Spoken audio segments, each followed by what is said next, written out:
Hello, Inside Killeen podcast listeners. KDH News Managing Editor Jacob Brooks here. For this podcast, we're going to publish a conversation that some members of our newsroom had recently with Copperas Cove ISD Superintendent Brent Hawkins. KDH News Copperas Cove editor Erik Walsh and KDH education reporter Ethan Housewright had an in-depth conversation with the superintendent, who talked about everything from his nickname to the challenges of public school education in today's world. He also talked about a major election issue, a $165.7 million school bond that Copperas Cove residents will vote on this November. Enjoy this episode. Thanks for listening. Hi, this is Erik Walsh from KDH News. We're in the KDH News studio. I just spoke with Copperas Cove Superintendent Brent Hawkins. We talked about the upcoming $165 million bond that Copperas Cove residents are going to be voting on this November. We also spoke about the new cell phone policy that is across all of the state of Texas and how things are going in the Copperas Cove schools. He said that because many of the students are military family, there's lots of discipline and things have been good early on.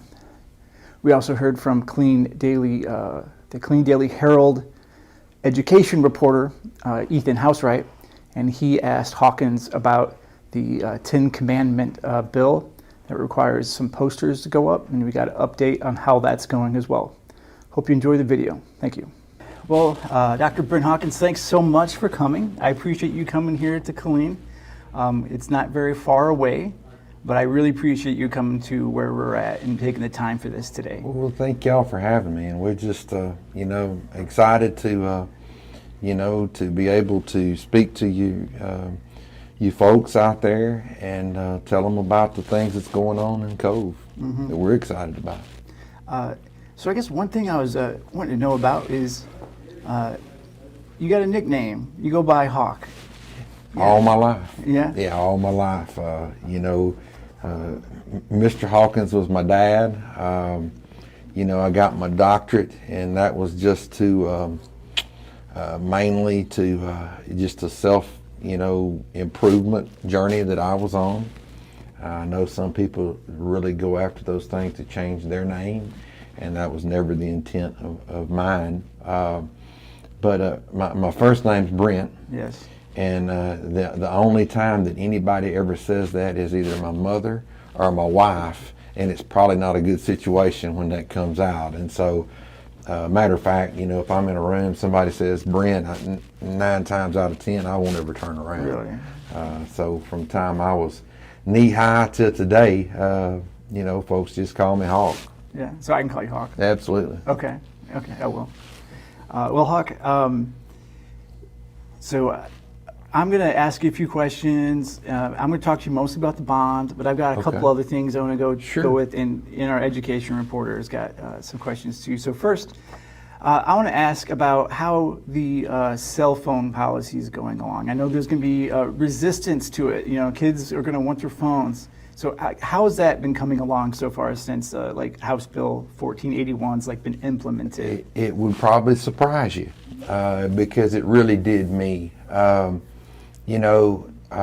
Sitting in a restaurant and watching families, or sitting in my house and watching my girls grow up. We came from Generation X, who, when I come through school, we didn't have to worry about anybody videoing us. Mm-hmm. We didn't have to worry about anybody with a cell phone in their hand, and thank goodness, because I'd have probably gotten a whole lot more trouble than what I did when I was younger.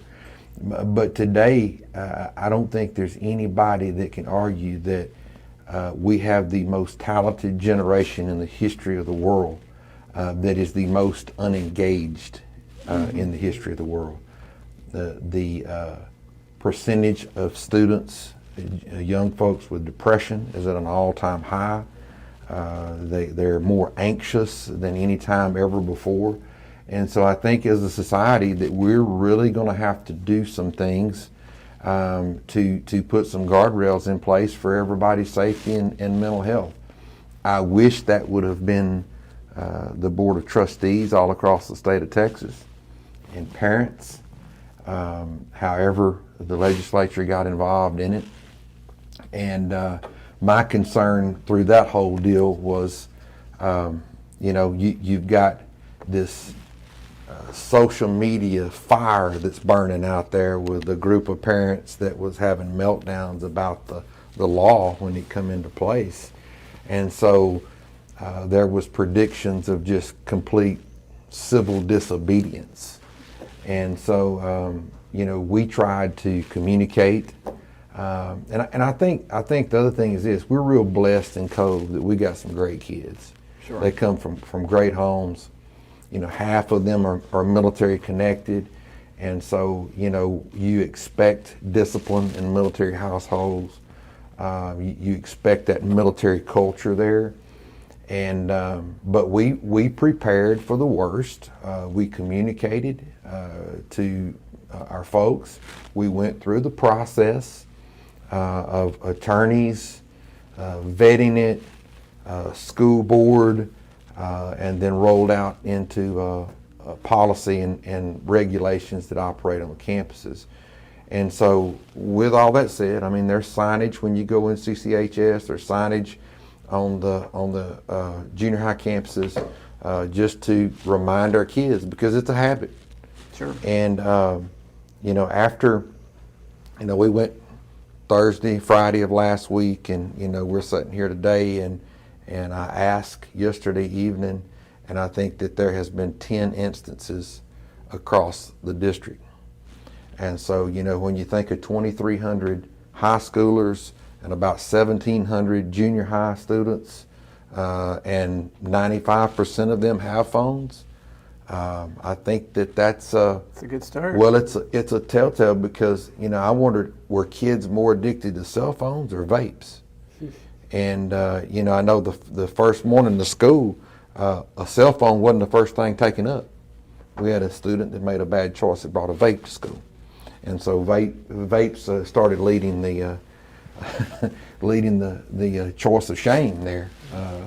And so, but no, I also yesterday went to Cove High, and I wanted to get input from the people that was in the trenches, the teachers, and I walked the halls and talked to numerous teachers, and they were very excited about the social engagement and interaction between themselves and their students, and between students to students. We kind of laughed about it because,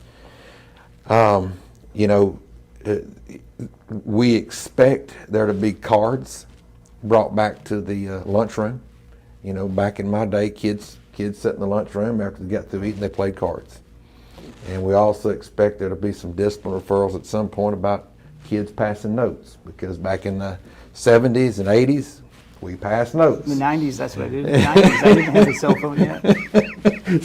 So no, I think the teachers were very excited, and I just commend the parents, commend the students, because we don't have time to do the things that we need to do if we become the cell phone police.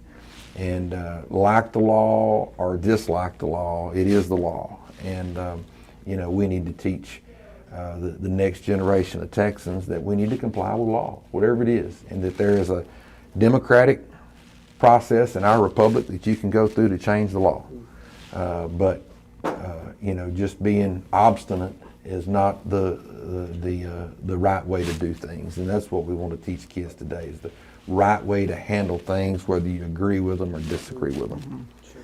So sample size is still small because the school year is young, but it seems like students are receptive to the new rules so far. I think they're aware. I think they're receptive, and here's the deal. You see failure when people don't know what they don't know, and so that's why we tried to communicate so well to them. And the second venue that causes failure in society is when there's a lack of consistency. So now that we've that's a big one. The ship has left Yes. the port, we've got to make sure that we're doing our jobs as adults and being consistent Yes. with it, because kids are like water. They take the path of least resistance. And so if they can see that there's a waffling or anything like that, then they'll do it. But, as long as there's consistency within the rules, consistency with, I'm not letting Erik use his cell phone, and sorry, Ethan, you can't, so the as fifth long as period there's teacher consistency. is okay with it, then it Right. And That, I think that's important too, is because, the rules are the rules, and we don't prop doors open, and we don't carry cell phones because those things are state law.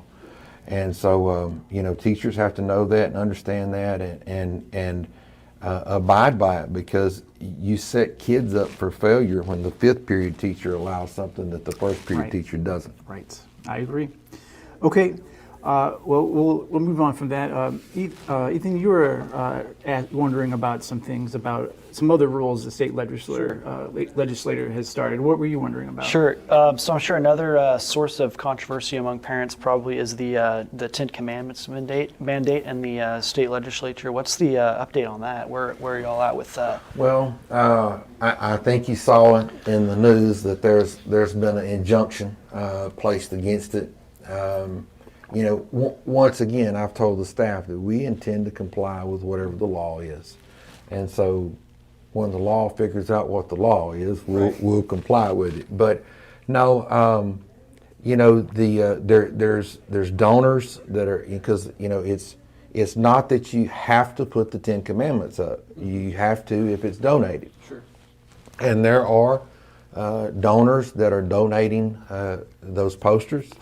And we have been reached out to by an anonymous donor, and I think we did give them the amount of rooms that we have in Cove, and so I expect at some point in time that we will get those posters shipped to us, and when we do, at that point, if it's not tied up in court to where we can't, then we will put those things up.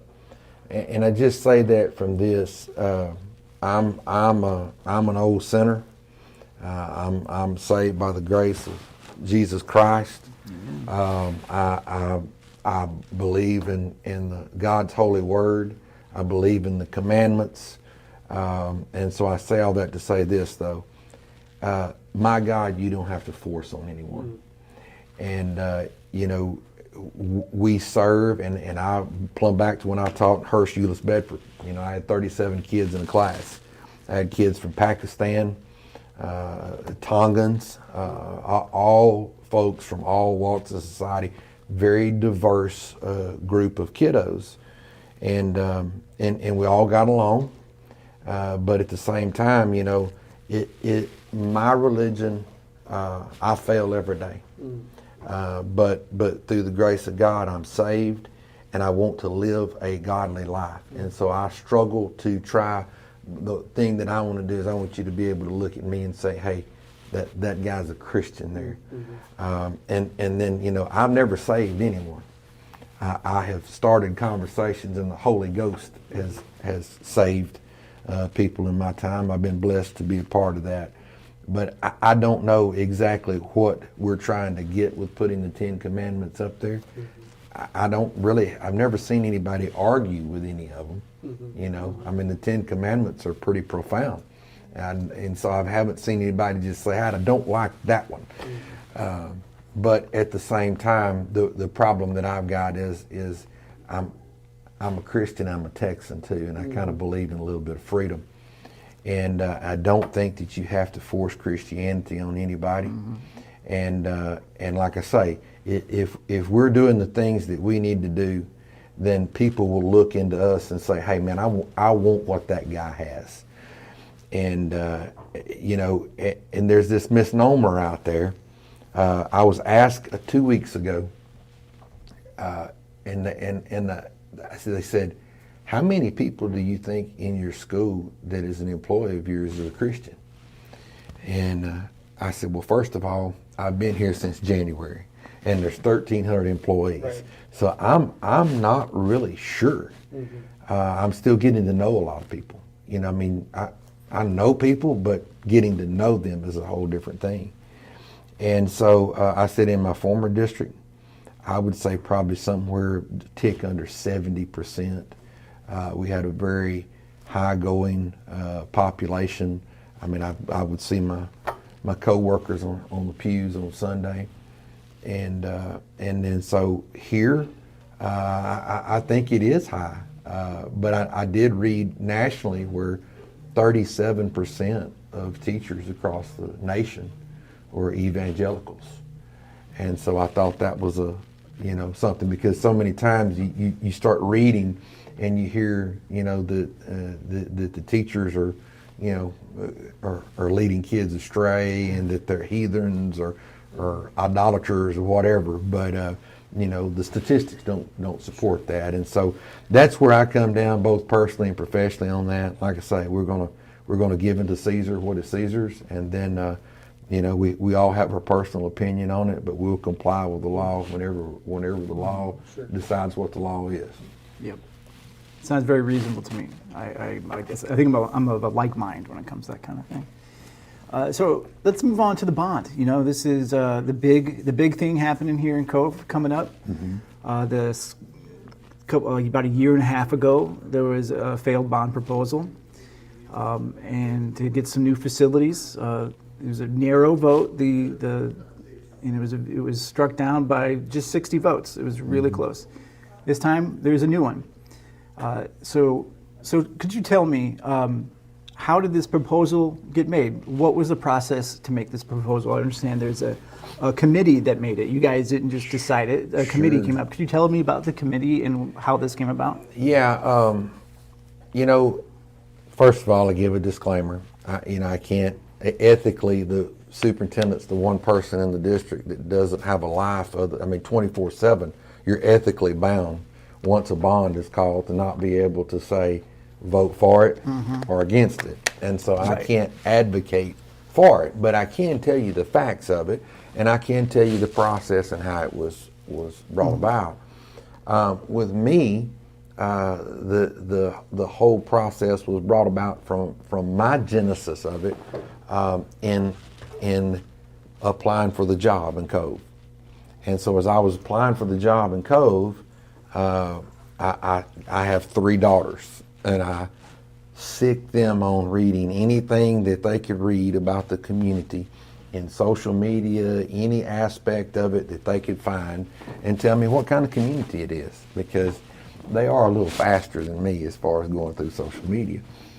So, they came back and they said, Dad, it's very divisive.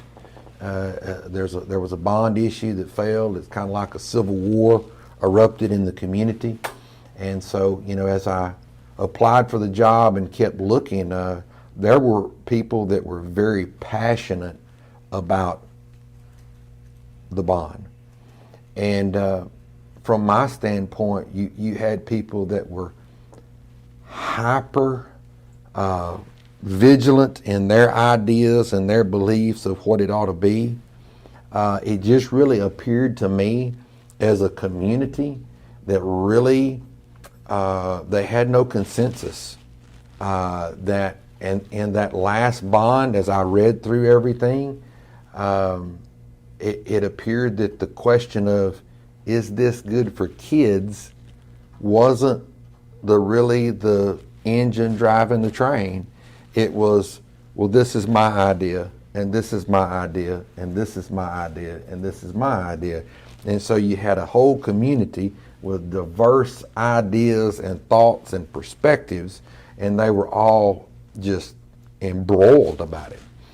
And so as I got the job, and then we went through the goal setting process, the board, one of my goals is to go through a process with the community. And so the thing that I wanted to do was I wanted to make sure that the process was opened and that we had a community-driven grassroots committee that would bring something to meet the needs of the students. And so the one thing that I wanted to do was ensure that you had people that was on the last bond committee, and that you had people that's on this long-range facility committee planning process that we had. But I certainly wanted those people who were so radical in their thought and so passionate in their thought. That's what I wanted. And I wanted to have a committee that was capped at about 80, because if you go, 100. If you go above 100 people who have radical thoughts, it's real hard to ever mold a consensus on what, you can move forward. I mean, you can just have a civil war develop on the committee and it just embroil, and, kind of what happened in the last bond would be happening there with your 100 people. Yeah. So everyone who served on the committee previously was invited back to serve again.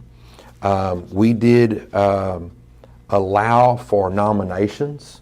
I got contacts on nominations. We opened that up. We told people, said, listen, if we get over the threshold, then we'll have a waiting list. But we didn't sort people based on, well, Erik thought this, or Erik was against the bond. I thought it was important that you have people that were for the last bond, were against the last bond.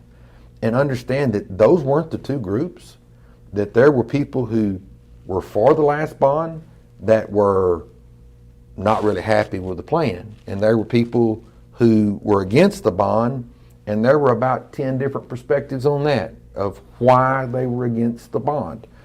And so I wanted to pull all of that together, and because I thought that iron sharpens iron, and that at the end of that process that we would have a product that I thought that that we could move forward with. Okay. And so once we got everybody that had accepted and had signed up, there were about 80 some odd people at that first meeting. These are all Cove residents? Well, some of them are, and some of them, the lion's share majority are. Yeah. But we had a person that lives. Cove is 53 square miles inside of our school district. But we also have people that may be closer to live closer to the administration building than somebody who's actually in Cove that lives on the outskirts of our district, that serve in some capacity. There's civic organizations and things like that we wanted voice and representation in there too. But yeah, 97% of these folks are Cove residents. And so we kicked off that first meeting with 80.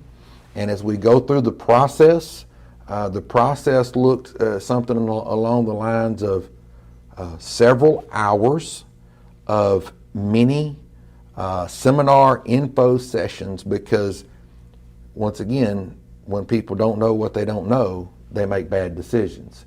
And so in order to get a good product, one thing that you got to know is what are the needs.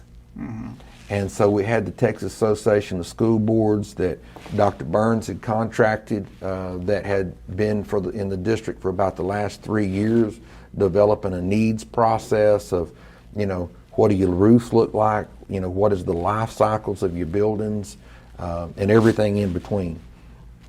And so you got to know what your needs are. You got to know something about school finance, because you got to, it's nice, when I was a boy growing up, my best friend's mother always used to get on us boys because we wanted a nice pickup. And, basically what she was saying, hey, you're going to look pretty, you're going to have to pay for it. Sure. And that meant that look, you can want that all you want to, but you got to find a way to finance it. And so they heard about finance. They were able to hear the programs that we have in the school. Because here's the deal, everybody wants to compare this district to that district or whatever. And every district is unique, because every district has its own set of curriculum programs, okay? For an example, Longview ISD. Longview, Dr. Wilcox retired up there, and I'm the guy that's kind of the godfather of superintendents. he has a meat lab in his high school. Well, every school doesn't have a meat lab. They're not turning out meat cutters and butchers. And so, so that every curriculum that's in those schools are determined by the local board of trustees, and it can vary widely. Some districts teach more science than other districts do. And so, we had to educate and to get our committee to understand what programs do we have in Cove so that they would have a basis of what those were. The other thing that we had to do was we had to talk about cost of construction, and not only cost of construction, but cost of school construction, because the cost to build my house and the cost to build, a new elementary school or whatever is totally different. The doors that go on my house is not the doors that goes on in our elementary schools because of codes. And aside from that, it has to be built tougher. There's 2 people and 2 bulldogs in my house, okay? And at Cove High, there's 2,300 kids. Think of how many steps a day on that floor compared to my floor at home. And so just from the standpoint of understanding construction, understanding what construction costs were, so we went through various seminars to get a knowledge base of that committee. And then the committee went through to prioritizing what those needs were, because there's like $400,000 worth of needs that were identified by the Texas Association of School Boards, okay? And so in all of that need process, number one, and in that finance process, we talked about district savings and fund balance too, because you can't fund balance your way out of that. We've got $76 million in fund balance, okay? If you look at that $76 million, there's about $16 million that the board has assigned for construction. And so some of those things you have to have in there for cash flow, 3 months operating expenses. They're all in there because of the state red tape, okay? So you can't just say, hey, we'll just write a $76 million check. You can't do that. You have to have that money to cash flow your school. We had Williams Ledger that, we're having construction on over there because of the flooding that come through the roof. You got $1 million deductible there. Well, that's where those $1 million come from. And deferred maintenance items that's in there as well. And so you can't fund balance your way into your plans. It's nice when you can, but we have looking at that needs assessment, we had a large amount of facilities that were entering the end of their life expectancy. And so there were 3 different times that they ranked everything, because like I say, you have to prioritize. Just like this, if we make $500 a week and our bills are $700, well, we got to figure out what are we going to pay and what are we not going to pay. And so they rank ordered those needs and what is the most important in their mind. And so they rank ordered them without funds, and then they come back and rank ordered them with funds. And so, for instance, if the roof at Williams Ledger cost this much money, then it said roof at Williams Ledger, and this is how much it was. And then in July, we started in May, and then in July, we started to come together and pushing together for a plan, and then they rank ordered the propositions that would be on there. Okay. So that's kind of it was a long process with a lot of hours, and hey, look, I'm just ecstatic that the committee was willing to donate that part of their life and time and commitment to that process. Mm-hmm. So they after that process is over, they finalized priorities. Why didn't one of those priorities be building a new high school. A lot of people say, build a new high school. Yeah. Why didn't they come up with that idea?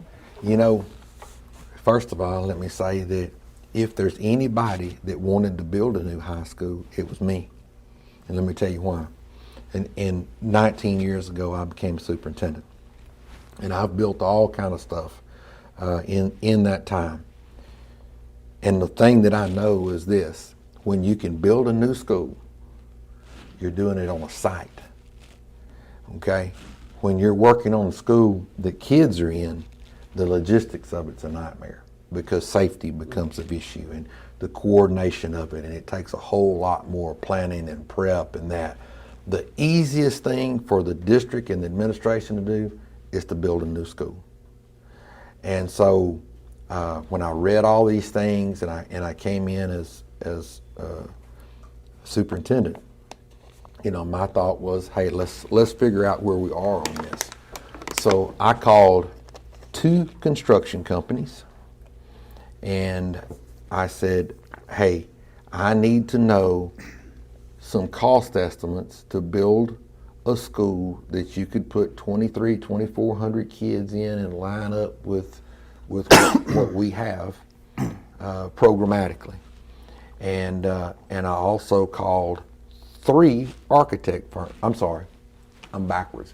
I called 3 construction companies and 2 architect firms because Dr. Burns didn't hire a construction company, he hired an architect.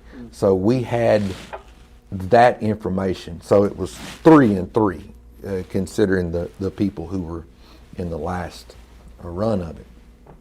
And not one person in those groups. And we're talking about some construction people that are building schools all over the state of Texas today. As we're sitting in this studio, they're out building schools. They're out designing schools. And so they are, you know, it's kind of like me. You know, I didn't stay at Holiday Inn Express last night, so I have to rely on experts to tell me, hey, you know, you're an architect. You went through architect school. And so they deal with cost estimates every day. And you're in the construction business, you're building schools, you're dealing with subcontractors every day. You know what the cost of materials are. Not what they were, or not what we would like them to be, but actually real-time estimates of where things are. And so whenever all of those people came back and said, yeah, Dr. Hawkins, this is the neighborhood of what it would cost. Those cost estimates, depending on how you apple to orange them, you know, just a plain estimate was over $200,000, $200 million.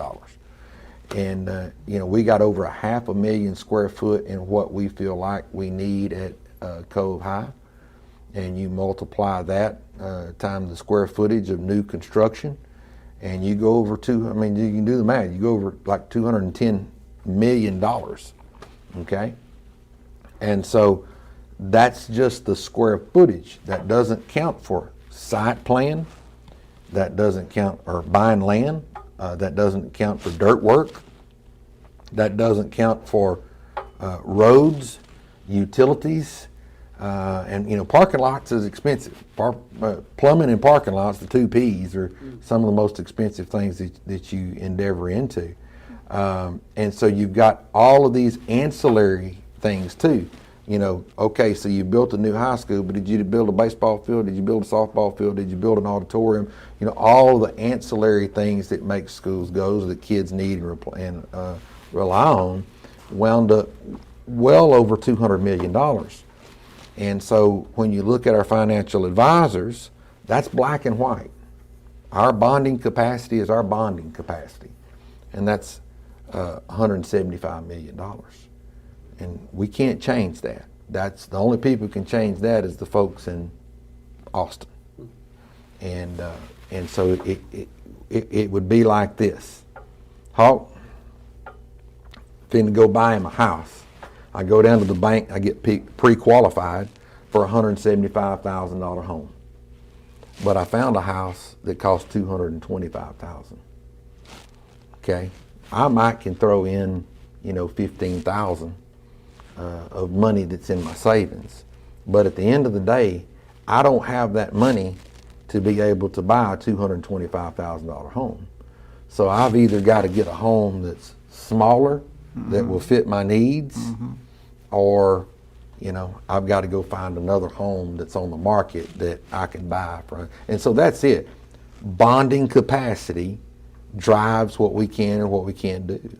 We'd like to do a lot of stuff, but we are a property poor school district. We do not have the industry of Killeen or Temple or some of the other school districts across the state of Texas. And so we're limited on the amount of money that we can go borrow. And you know, property poor, does that just mean you don't have like larger things to contribute to the tax base, larger businesses? Yes, it means that, you know, if you had a nuclear power plant in your district, or, you know, I'll give you an example in Livingston. You know, we had a hydro plant that come off the dam that generated electricity. Well, that's a multi-$100 million endeavor there. And so, you know, it takes a lot of rooftops and houses to equal that multi-million-dollar endeavor. We had solar farms, okay? And those solar farms was about $100 million solar farm apiece. And so when you have those things, when you have paper mills, or you have, you know, down in Barbers Hill, you know, they've got Exxon, they've got oil refineries down there.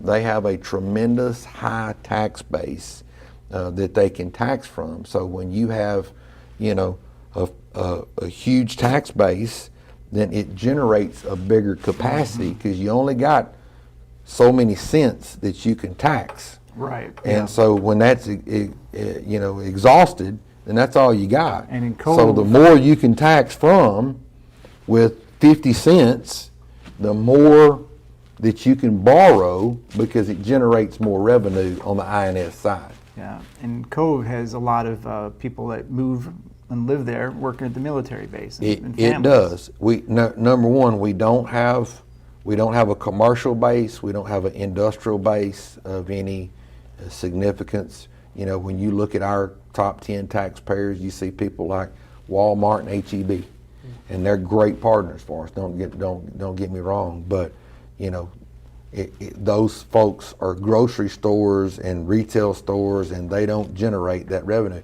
The largest part of our tax base is residential, and in the residential sector, you know, the homestead exemption is $140,000 that folks can get a homestead exemption for. And then aside from that, the disabled veteran exemption. Not to say that, hey, I'm all for that, but I'm just telling you what the outcome of that is that at the end of the day, you don't have but so much money that you can generate. Right. So there are some limitations from the tax base, and so the facilities committee came up with a plan with those limitations, and they decided on 3 propositions, and this will be 3 different things that residents will be able to vote on. Correct? Correct. They'll have 3 different things. So some of these could pass, some of them can fail. Right? Yeah, one of them could pass, or none of them could pass, or all 3 of them could pass. So Proposition A, this is the biggest one, and it's going to be $142 million, and there's going to be renovations to the high school, Fairview Jewel Elementary, and Copperas Cove Junior High. One of the things about this part that was interesting to me was the large addition to the Career Technology and Education Facility. What is that, and why was that made a priority for the Proposition A? Well, you know, the other, you ask about the high school, and the other thing that folks talked about was a 9th grade center. And so that was discussed. You know, why don't we take 750 kids out of the high school and build a small center for our freshmen? And every educator that I know would bristle if you talk about transitions. Where statistically do you have the most trouble with kids? It's when they go from one grade level to another at a different place, right? Sixth grade, you'll see districts have sixth grade orientation, okay? Freshmen, you'll have freshman orientation. So when you make breaks in their education, you have this deal, it's like they're going to another country, and they're having to learn everybody on that campus, and it's, if you look at the state scores, there's tons of data out there that tells you that the best thing you could do is go from pre-K to 12th grade where there's no breaks in anything, but that's not realistic to put 8,000 kids on a campus. And so at some point you do have to make breaks. And so the committee also looked at a school that size would cost you $60 to $70 million, okay? That does not include land, utilities, or any of the ancillary programs that you have to have, because we're teaching career tech programs in junior high. And so freshmen, you've got to have a welding shop, you've got to have a wood shop, you've got to have all of the high dollar things that you would have there. And then the third thing that they looked at was logistically, if you have your ninth graders sitting over, 2 miles away or across the fence, wherever you want to put them, you've got freshmen that are in your band. And so those freshman kids have got to get to band practice, so they got to come back to the high school. And then you got to get them back to the freshman center, or you've got athletes, or you've got different organization clubs and groups that kids as freshmen are engaging, involved with, competing with the rest of your school. And the last thing they looked at was this. Okay, if we spent $70 million and took that out of everything, you still got a high school that's entering the end of its life cycle. So you've still got to spend, probably $60 million at the high school. Now you're at $120 million on those two campuses alone, and you haven't put any ancillary programs in there, so it becomes cost prohibitive. And so the next question was, okay, what can you do? The future of education today revolves around parent choice.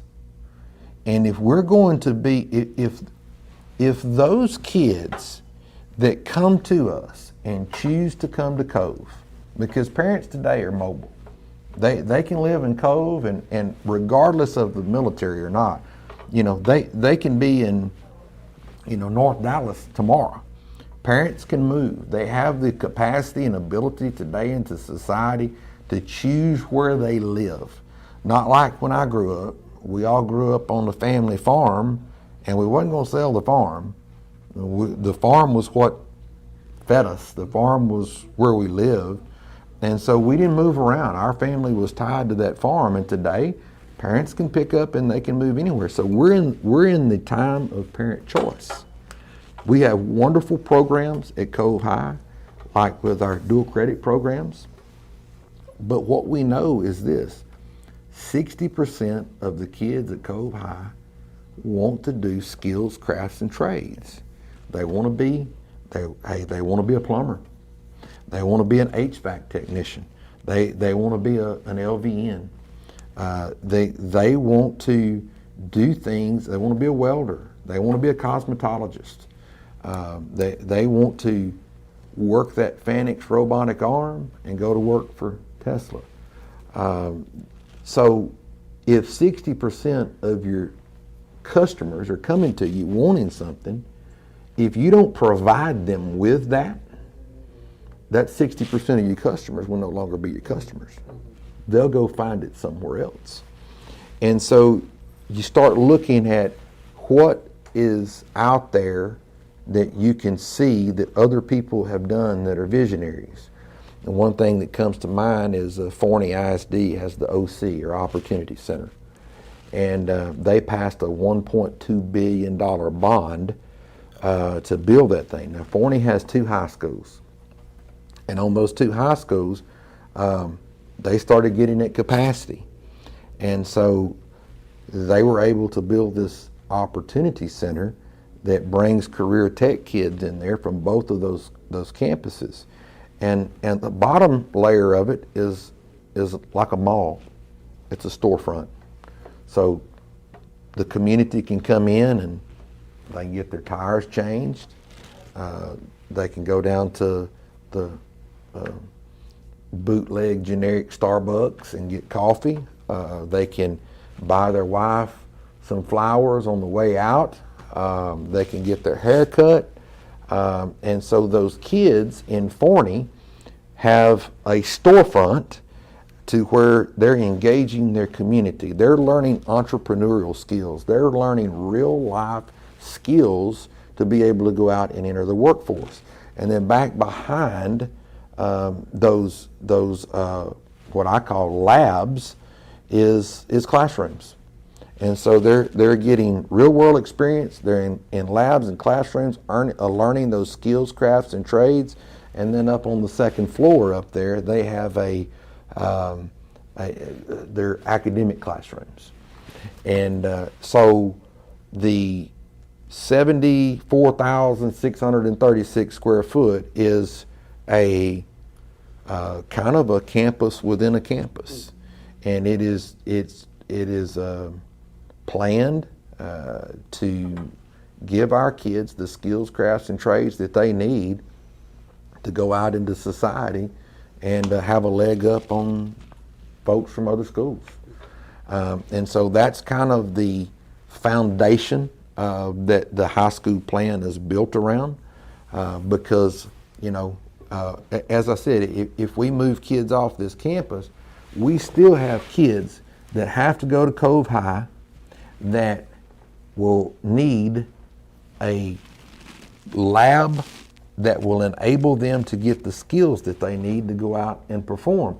Our culinary lab is Grandma's range, is what I call it. My grandma, I wish I could eat another meal off her range, but she had an oven there, and that oven looks just like my grandma's did. Today, kids have commercial ovens and commercial kitchens that they're preparing meals in that culinary lab, and our high school can't support that because it doesn't have enough ventilation. We can't just go in and retrofit one of those rooms without doing some major work on that building in order for it to have enough ventilation to have commercial kitchens in it.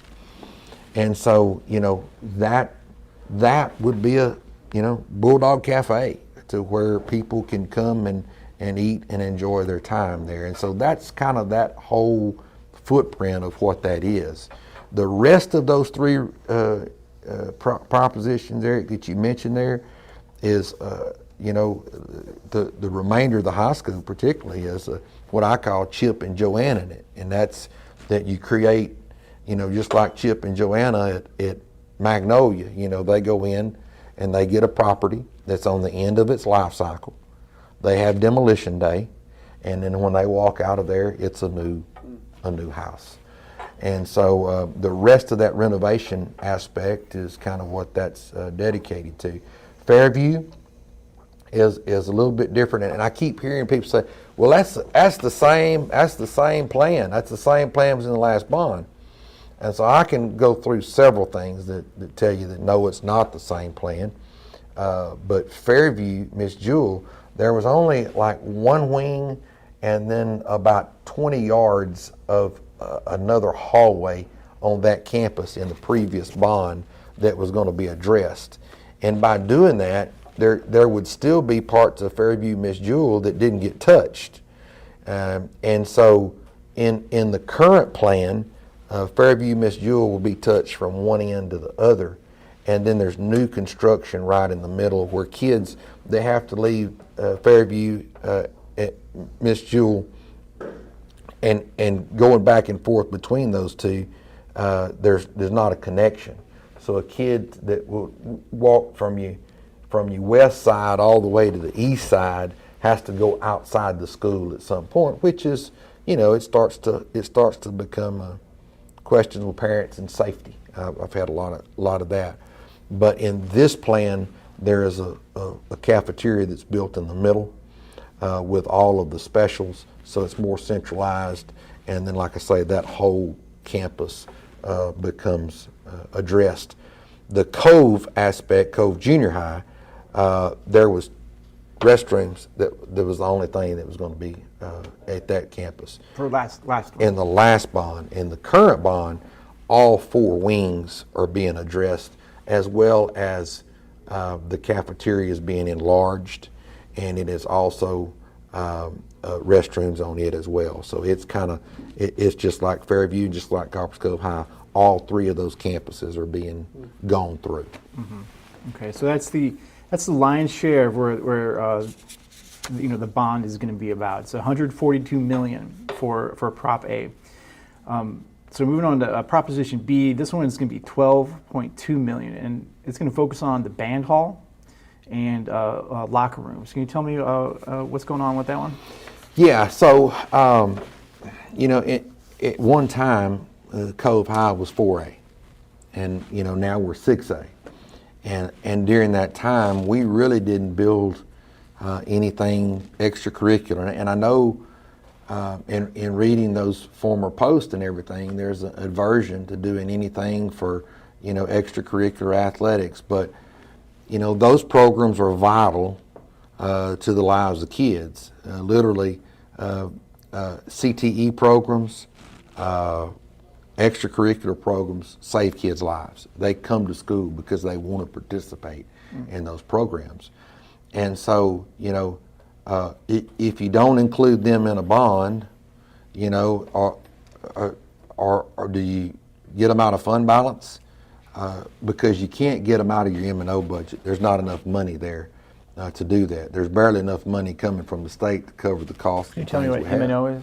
Maintenance and operations. Okay. That's what the state, you generate from the state in order to be able to operate your schools, not build capital projects. Okay. And so in the scheme of things here, we've got kids that don't have lockers because we've got a lack of locker room space. And you take the band program there in fine arts, because it's not just about the band, it's about fine arts as well, because the music is taught in the band hall when band isn't going on. And so, the people that our band is competing against have multiple areas that you can have percussion in one area, you can have woodwind in the other area, and then all the kids have lockers, because we're going to, at some point in the near future, we're going to be a 300-person band, 300-student band. We don't have the capacity, we don't have the lockers for those kids. And so, and then same thing with athletics. We don't have lockers for all of the kids and all of the sports, because we're doing more sports than we've ever done. But whenever we added a sport, we didn't add them a locker room either. Yeah. Okay, and moving on to the third one. This is going to be $11.2 million, and this one is to add artificial turf and to an outdoor practice field, and to make an open air pavilion. How did they come to the decision to include those? Well, this is the one I think that people say, well, this is just like the last bond. It was in the last bond. Well, there's truth to that, because the needs haven't changed. And talking through with the committee, this project here has really come about because of regulations. You've got the University Interscholastic League, and they have what's called like a global wet bulb. And you say, well, what is that? It's temperature, relative humidity, and wind speed, to name a few things, that they come up with a number, and they cap it, and they say kids can't practice when you go above this number. And so there's numerous districts across the state that have a covered pavilion. It's an open air pavilion. It's not an indoor practice facility, but that shade provides enough cover from the sun in order to let your teams practice. But how big are we talking here? Well, it is, I thought I had a 65,000 square feet. Help me imagine how big that would be. We'll walk under a football field, and just picture standing under a football field. It is a huge pavilion, and like our band right now, they compete on turf. When they go to marching contests, they don't march in the parking lot. I read somebody had sent me a deal that said, Dr. Hollins, why can't the band just practice in the auditorium? Well, it's a marching band contest, and there's not a room to march in the auditorium. And so right now they're marching out in a parking lot, and so and we've had a mild summer, okay? Yes. But we've also dealt with and had to combat heat with some of our band kids, because what happens when that Texas sun hits that asphalt. You shoot one of those thermometers on there, and all of a sudden you see how hot it is. You can cook an egg on it. And so having the capacity for them to participate on something that is something that they're going to compete on, having the capacity for all of the sports to be able to, if you've got a lightning storm that comes through and your baseball team is competing for a district championship, well, you got to call practice. You got to wait till the storm comes through, or you can go to a covered facility. Districts that have these things, the elementary field day, you get a lot of elementary kids that don't have a lot of time out in the sun, and you go to a field day, well, they're out there for several hours. And so a lot of these schools have went to that, to where they're putting their elementary kids at field day under that pavilion, and it's safer for skin cancer and all of those kind of things. And so that's what they're trying to avoid. But it is a covered artificial turf practice field. You've got the Copperettes, you've got the cheer team, you've got JROTC, you've got multiple groups that would be using that multi-purpose field. Okay. And moving on, we've already been talking a while, but there's still a few more points I'd like to get to before we're finished. So because this time around, the bond split into 3 propositions. Last time it was one proposition. My assessment is they split it up this way to prioritize that. So the most important things could have a better chance to pass, and some things that may be more divisive, they would be willing to live with that. Do you think that's a good evaluation? Yeah, I would frame it that the community committee was really trying to listen to the community. And if you go back to the social media wars that was going on in 2024, that was a complaint that was listed time and time again, was that the community wanted a choice. They wanted to be able to look at things and make a choice as to some things that they would support and some things that they wouldn't. So I think the proposition deal in breaking that out really revolved around, and here's the other thing is, not only listening to the community, but some of these people were against the former bond.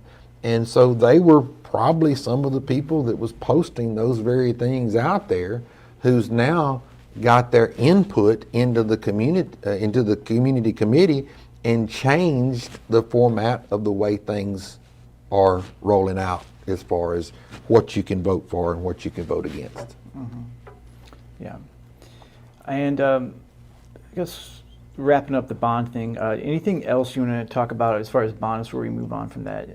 Otherwise, there's like one more topic. Yeah, we do a podcast. We're going to have a construction person there tomorrow. Next week we'll have an architect. And next week we're going to have a CTE bring some things. We're just trying to really educate everybody on it. And I think the last thing that I would wrap with would be this. And I keep hearing the people say, this is the same bond, this is the same bond. And, you know, the facts of it are that it's not. And so I'll walk down through just a few of those things. And the first one is as you mentioned, the cost of those. You mentioned the cost. And people that I've talked to really don't care what cents. You know, the cents deal kind of gets lost in things. But what financial impact does it have on me and my household budget? And so as you look at Proposition 1, that's a $142 million proposition. And what I did was I took the old bond brochure and I looked at that thing and they compared a $200,000 home. And so I tried to compare apples to apples to show that this is a different bond. And so as I looked at that, Proposition A cost the taxpayer in a $200,000 home about $239 a year. That's about $19.96 a month.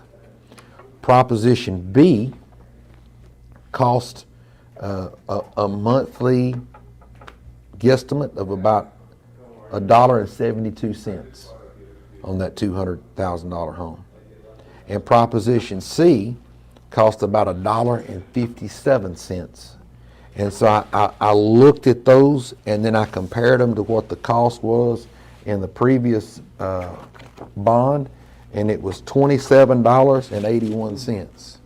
And so it's, you know, $4 a month cheaper from this bond to the last bond.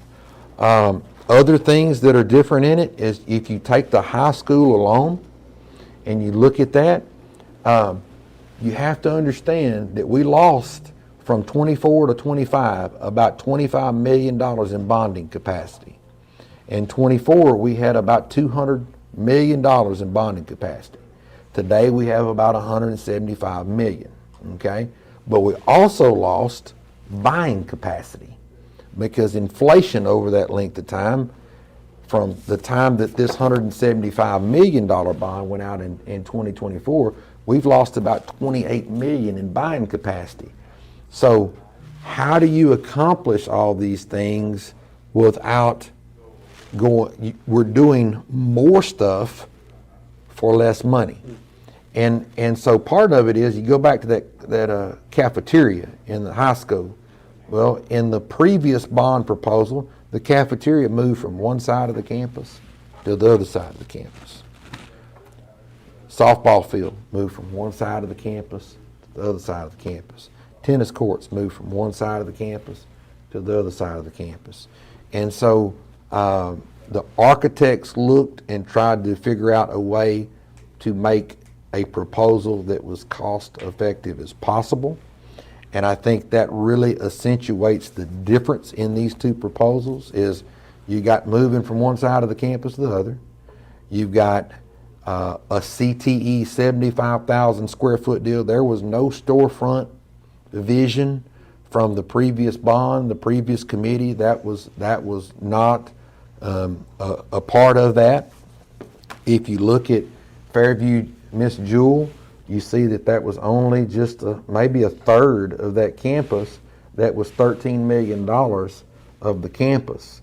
And now you've got new construction and you've got $21 million, but you've got new construction and the entire campus being taken care of. You've got Copperas Cove Junior High, that there was restrooms being added to on there. And in this proposal, you've got the entire segment of those things, that campus being addressed. And so there's definitely, if you're saying it's the same proposal because of the address, then that's your facts and you can use them. But really and truly, it is some of the same needs being addressed, but the lion's share of it has a whole lot of differences. Well, Hawk, I'm afraid we're out of time. Okay. I'm getting the signal to wrap it up. We got a lot going on there, like the Grammys. Yeah, it's time to wrap it up. Was going to ask about the accountability ratings, but we can save it for another time. Okay. Well, thank y'all so much. Thank you. God bless and go Dogs. Thanks for coming. Thank y'all so much. Enjoyed it.